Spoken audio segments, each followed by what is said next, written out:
Hey, welcome to section 6.3, Vectors in the Plane. In this section, we'll be covering examples 1, 2, and 3 in your notes. You'll learn how to represent vectors as directed line segments. You'll write the component form of the vectors and perform basic vector operations and represent vectors graphically. You notice that we skipped sections 6.1 and 6.2. Those sections were actually covered in geometry and a little bit in algebra too.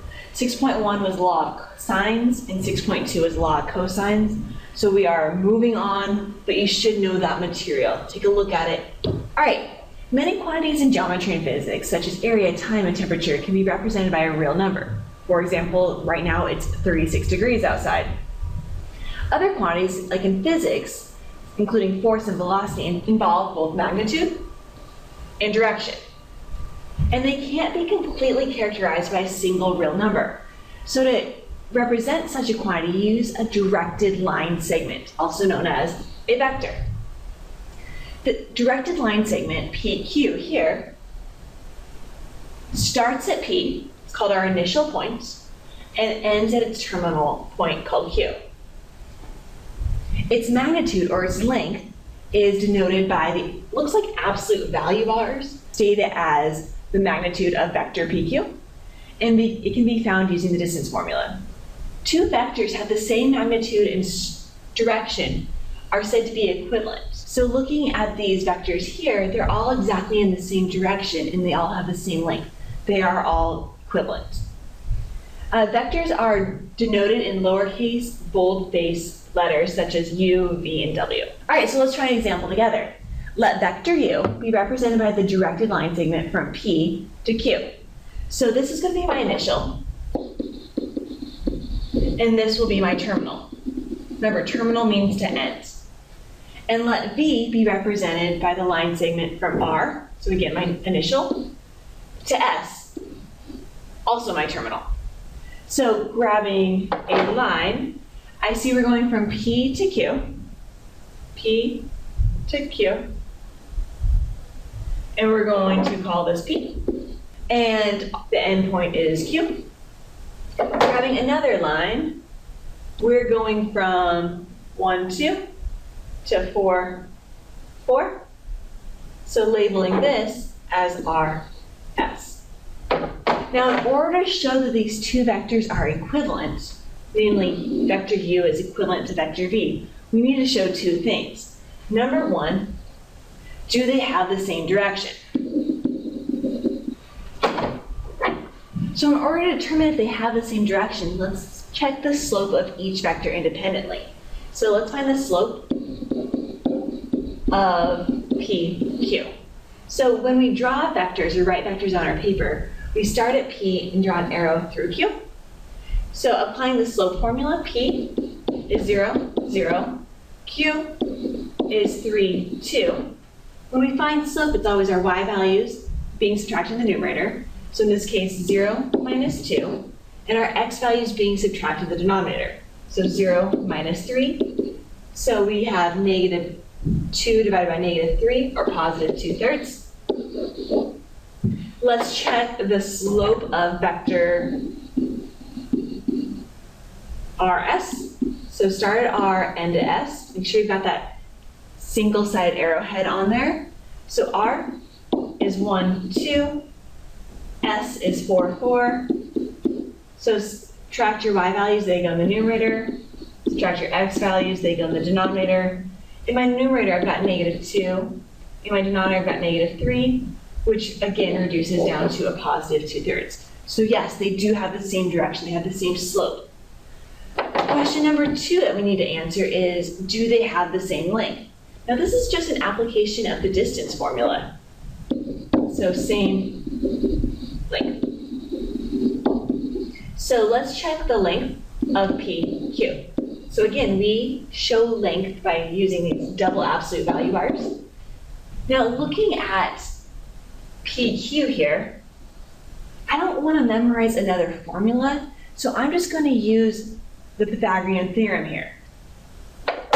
So here, if I were to complete this triangle, I see from P to Q, counting squares, it's 3 units on the horizontal, 2 units tall.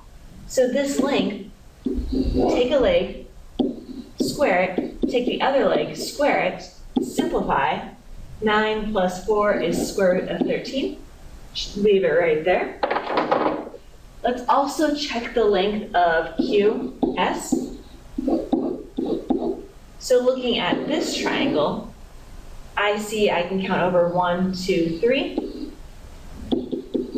So it's 3 squared plus 2 squared, which also reduces to square root of 13. By showing that vectors PQ and RS have the same direction using slope, and that they have the same length using the distance formula,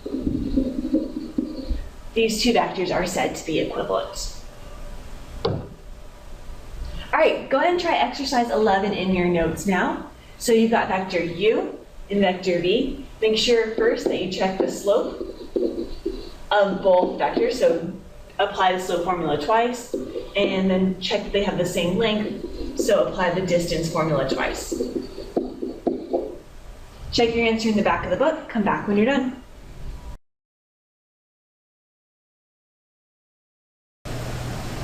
When a vector has its initial point at the origin, it's going to be in the most user-friendly and convenient form. This form is called standard position. So a vector whose initial position is at the origin, meaning 0, 0, can be uniquely represented by the coordinates of its terminal points. This is called the component form of the vector. And we write it as V in such a manner. So let's take a look at a sample vector here. So if we have a vector starting at 0, 0 and extending to 4, 3, I can write this vector V as 4, 3. Now there's going to be plenty of times in this course where this vector is not in standard position. Maybe it's slid somewhere to the left or right. So let's look at how we can take a vector that's not in standard position and write it in component form. So say you've got a vector whose initial point is at point P, meaning not at origin, and it's got this terminal point Q.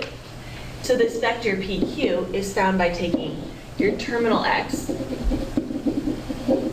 subtract your initial x, comma, take your terminal y, and subtract your initial y. Now the magnitude, once it's in component form of this vector, let's call this vector V now, its magnitude, its length, can simply be found by taking the square root of the x component and adding the square of the y component. Now, if this vector has a magnitude of 1, then we call it a unit vector. Think a unit circle who has a radius of 1. So a unit vector has a magnitude of 1. If a different vector has a magnitude of 0, it must be the 0 vector. All right, so let's look at example 2 together. It says find the component form magnitude of vector V that has initial points at 4, -7 and terminal point at -1, 5. So let's get this sketched on here first. So vector V has initial point at 4, -7 and ends at -1, +5. So clearly this vector is not in standard position. So what we're trying to do in this problem is retain its magnitude and direction, but simply move it so its initial point is at the origin. So I can say vector V in standard form, well, we're going to take our terminal x and subtract our terminal y. So -1 minus 4.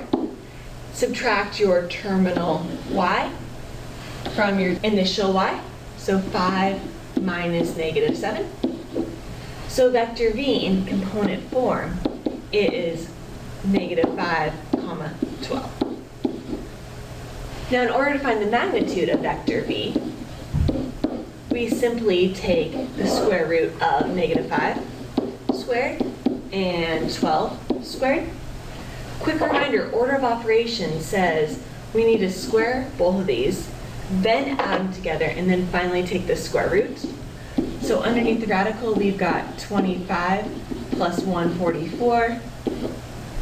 Add those together, we get the square root of 169. So vector v has a magnitude of 13 units. Box that answer. All right, go ahead and try exercise 15 in your notes now. First, we need to find the component form of this vector. So you're taking its initial point and moving it so it's at the origin. Once it's in component form, find the magnitude of this vector. Check your answer in the back of the book. Come back when you're done. The two basic vector operations we're going to be looking at today are scalar multiplication and vector addition. So say you've got a vector v. If you multiply vector v by some number, you're either going to make it shorter or longer but keep it in the same direction. If you're multiplying by a number less than 1, for example 1/2, vector v is in the same direction, but now it's only half as long. If your number instead is bigger than 1, vector v is getting twice as long, but again, same direction. If you multiply by a negative number, instead of vector v going off and to the right, now vector v is the same length, but in the exact opposite direction, that the tip is down low. If you multiply vector v by a negative number whose absolute value is bigger than 1, for example, negative 3/2, the length gets bigger, but the negative makes vector v go in the exact opposite direction of its original. So to add two vectors u and v geometrically, we position them without changing their lengths or changing their magnitude. We're just dragging and dropping them. So the initial point of the second vector coincides with the terminal point of the first vector. So let's see what that looks like. So in black, we've got vector u. In red, we've got vector v. So if we need to add these two vectors, we simply take the second vector, whichever one that is, and drag it so it's on the tip of the first vector. We didn't change its length, we didn't change its magnitude. Lastly, we just connect from where we started at the initial vector to where we ended with the second vector. Connect the dots. So the sum of these two vectors, u plus v, is shown geometrically by going tip to tail. So let's look at some additional properties here. So say you've got two vectors, u and v.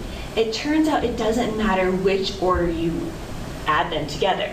So vector v plus vector u. Let's take a look at that on the previous slide. So here was our sum vector. So let's start with vector v as being my initial vector. So instead of starting with u as being my initial vector, let's start with vector v. So let's position vector u at the terminal point of vector v. So we now connect where we start to where we finish. And if we grab our u plus v vector, we notice that it's in the exact same direction with the exact same length. So order in vector addition doesn't matter. Same principle holds true if you're adding more than two vectors. We can actually regroup this in any manner that we want. So vector u plus the sum of vector v plus vector w. On number 3, if you've got u plus the 0 vector, you just come back to the u. If we've got some vector u, let's draw this one on here. Here's vector u. If we add the opposite of vector u, so let's clone this and spin it around so it's exactly in the opposite direction. So now, if we connect from where we start to where we finish, we notice that these two vectors are actually opposite vectors and they cancel each other out.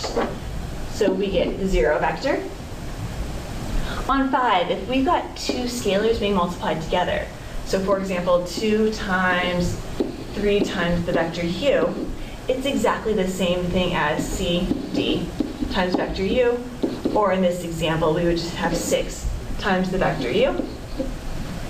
Similarly, if we've got two scalars being added together, we can distribute the vectors across. We'd come up with c times vector u plus d times vector u. All right, in example 3, we're given vector v in component form as being -2, +5. So we can get that sketched on there. So starting at 0, 0, we go over -2, +5.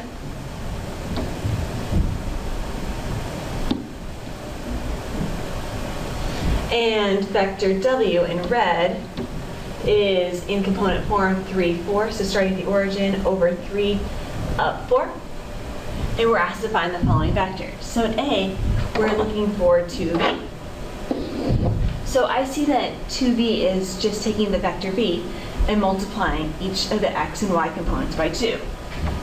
So here, we can just take this, instead of going over 2 and then up 5, let's go over -4 and up 10. So mathematically, we can say 2 times vector v is equal to 2. Vector v is given by -2, 5, and simply distribute that in. So we've got -4, +10. B, they're asking us to find w minus v. So let's get v back to normal. So I'm going to rewrite this as w plus -v. So again, here's vector w in red.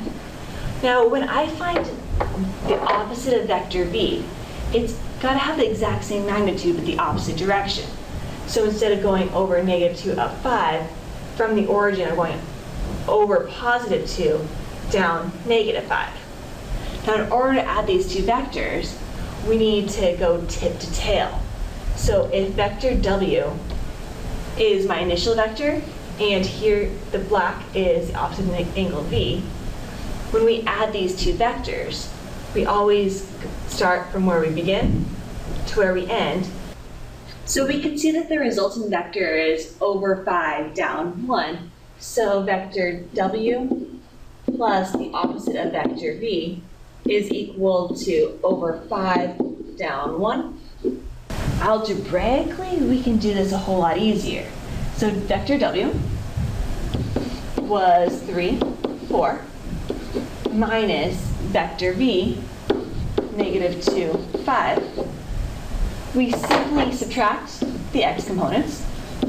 So 3 minus -2 is +5, and 4 minus 5 is -1. Make sure you know how to do this algebraically and graphically. And the last one, we've got C. We've got vector v plus 2 times vector w. So vector v was -2, 5, plus 2 times vector w.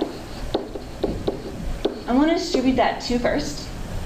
So I've got -2, 5, plus, let's see, 6, 8. So the sum of these vectors, add the x components. So -2 plus 6 is +4, 5 plus 8 is 13. Box that final answer. Go and try exercise 37 in your notes now. Do make sure you find a sketch for option or for parts A, B, and C. Don't simply do it algebraically. Check your answer in the back of the book. Come back when you're done. All right, go ahead and try the wrap up for examples 1, 2, and 3 in your notes now. They're saying let vector u start at P and go to Q, and vector V start at R and go to S. So we need to show that these two vectors are equivalent. So we need to apply the slope formula times 2 and the distance formula times 2. Number 2, find the component form. Remember, that means the initial point is at 0, 0. So find the component form and the magnitude of this vector. And number 3, add vectors u plus v. Make sure you get those in there. Do not simply do it algebraically. Support your answer graphically as well. Come to class tomorrow with questions. I'll see you soon.